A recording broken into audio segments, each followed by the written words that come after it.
Ustaz, izin tanya, apakah orang yang telah berhijrah akan masuk neraka juga karena dosa sebelumnya? Soalnya pernah dengar dari orang, kalau kita masuk neraka dulu, dibersihkan baru masuk surga.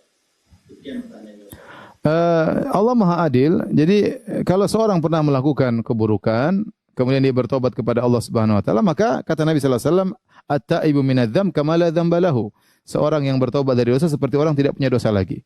Terlalu banyak dalil bagaimana orang-orang bertobat kemudian Allah masukkan ke dalam surga. Contohnya seperti para penyihir Fir'aun yang mereka puluhan tahun bergelimang dengan kesyirikan, menjadikan sihir sebagai sumber nafkah mereka, menjadikan syirik sebagai sumber nafkah mereka. Kemudian mereka di penghujung hayat beriman kepada Allah, mereka masuk surga. Contoh lagi seperti pembunuh 100 nyawa, dia sudah bunuh 100 orang. Di penghujung kemudian dia bertobat kepada Allah, maka dia pun masuk surga, ya. Allah berfirman, "Qul ya ibadiyalladzina asrafu ala anfusihim la taqnatu min rahmatillah. Innallaha yaghfiru dzunuba jami'an innahu huwal ghafurur rahim." Wahai hamba-hambaku yang bergelimang dalam maksiat, jangan kalian putus asa dari rahmat Allah. Sungguhnya Allah mengampuni dosa-dosa, ya, dan sungguhnya Allah Maha Pengampun lagi Maha Penyayang. Yang dimaksud oleh mungkin kawan Anda yang bertanya bahwasanya kalau orang punya dosa diazab dulu neraka baru kemudian masuk surga, itu kalau ternyata dia tidak bertobat. Dia bertobat. Kemudian ketika ditimbang di akhirat ternyata timbangan keburukannya lebih berat daripada timbangan kebaikannya. Maka dicari selisihnya, ya. Timbangan keburukannya lebih berat daripada timbangan kebaikannya, dicari selisihnya. Selisihnya ini ternyata misalnya saya kasih sederhana. Misalnya dia punya dosa 1000. Ternyata pahala yang dia lakukan 700. Berarti ada selisih 300 dosa ini. Apa yang dilakukan oleh Allah kepada 300 dosa ini? Bisa jadi Allah ampuni, terserah Allah.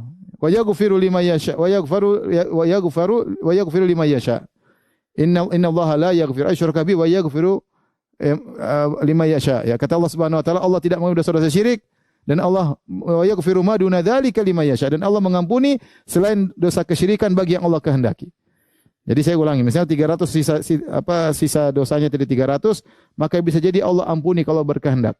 Kalau Allah tidak berkehendak mengampuni, bisa jadi Allah buka pintu syafaat, ada yang kasih syafaat sehingga dia tidak jadi masuk neraka.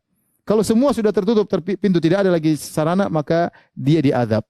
Diazab tidak akan kekal, ya, karena surga adalah darut tib, surga itu adalah tempat yang bersih.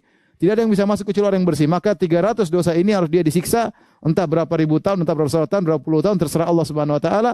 Nanti baru Allah masukkan dalam surga. Ini berlaku bagi orang yang tadi saya katakan. Adapun orang di dunia yang dulu bermaksiat kemudian berhijrah, dia bertobat, maka selesai. Yang masa lalu telah diampuni oleh Allah Subhanahu wa taala jika dia bertobat dengan tobat yang sesungguhnya. Wallahu a'lam bishawab.